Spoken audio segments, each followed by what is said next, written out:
سنیے، ان اول دینکم نبوۃ و رحمہ، مسلمانوں تمہارے اس دین کا جو پہلا دور ہے وہ نبوت اور رحمت ہے، یعنی میں خود موجود ہوں بنفس نفیس تمہارے مابین، نبوت موجود ہے تمہارے مابین، اور میں تو رحمت للعالمین بنا کر بھیجا گیا ہوں۔ تو ان اول دینکم نبوۃ و رحمہ وتکون فیکم ما شاء اللہ ان تکون ثم یرفع اللہ جل جلالہ، اور یہ رہے گی نبوت و رحمت تمہارے مابین جب تک کہ اللہ چاہے گی کہ وہ رہے، پھر یہ کہ اللہ تعالیٰ اس کو اٹھا لے گا، یعنی میرا انتقال ہو جائے گا۔ ثم تکون خلافتا علی منہاج النبوہ، پھر خلافت آئے گی علی منہاج النبوہ، نبوت کے نقش قدم پر،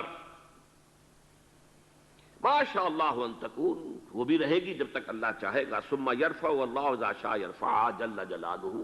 پھر جب اللہ جل جلالہ چاہے گا اسے بھی اٹھا لے گا۔ ثم تکون ملکا عاضا، پھر ایک دور آئے گا کاٹ کھانے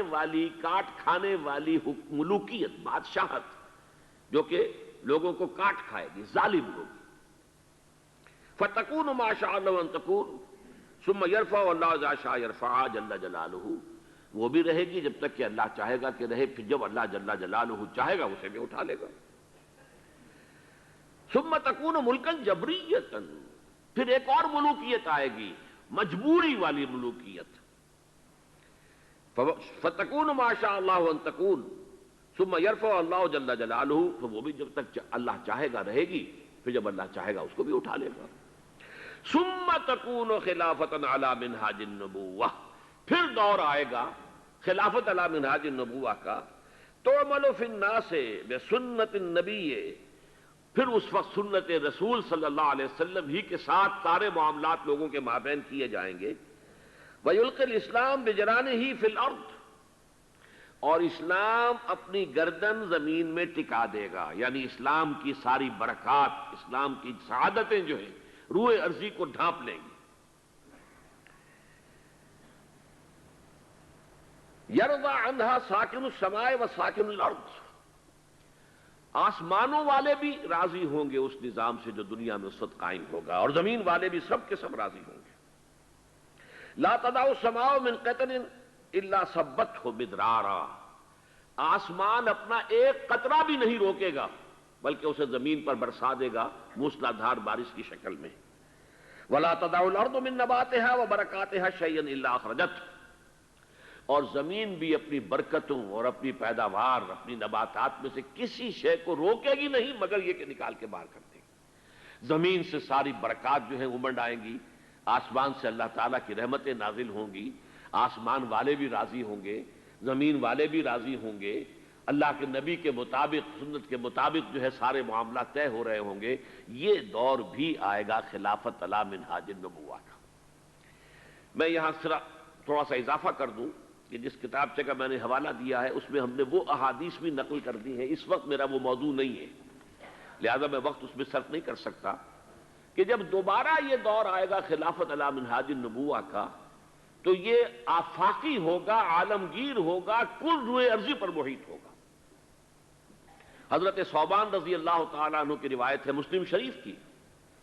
ان اللہ زوالی الارض، اللہ نے میرے لیے ساری زمین کو لپیٹ دیا، فرائے تو مشارقہا و مغاربہا، تو میں نے زمین کے سارے مشرق دیکھ لیے، سارے مغرب دیکھ لیے۔ وَإِنَّ أُمَّتِي سَيَبْلُغُ مُلْكُهَا مَا زُوِيَ لِي مِنْهَا، اور سن رکھو کہ میری امت کی حکومت ان تمام علاقوں پر ہو کر رہے گی کہ جو اللہ نے زمین کو لپیٹ کر مجھے دکھا دیے، تمام مشارق، تمام مغارب پر میری امت کی حکومت قائم ہوگی۔ وعد اللہ الذین آمنوا منکم وعملوا الصالحات لیستخلفنہم فی الارض، اور ابھی آپ نے جو آیات مبارکہ تلاوت کی گئی ان میں سنا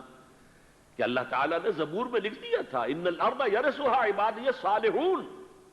میرے صالح بندے بالآخر اس زمین کے وارث ہوں گے، کل زمین کے اوپر ان کی حکومت قائم ہو جائے گی۔ جو کچھ قرآن نے کہا ہے اسی کو حدیث ہمارے سامنے لا رہی ہے۔ اسی طرح ایک دوسری حدیث ہے حضرت مقداد بن اسود کی رضی اللہ تعالیٰ عنہ، وہ مسند احمد بن حنبل کی ہے، لا يبقى على ظہر الارض بیت وبر ولا مدر الا ادخلہ اللہ کلمۃ الاسلام، میں پوری حدیث نہیں پڑھ رہا ہوں اس وقت. زمین پر کوئی گھر نہیں بچے گا اینٹ گارے کا بنا ہوا، نہ کوئی کمبلوں کا بنا ہوا خیمہ رہے گا جس میں اللہ کلمہ اسلام کو داخل نہ کر دے.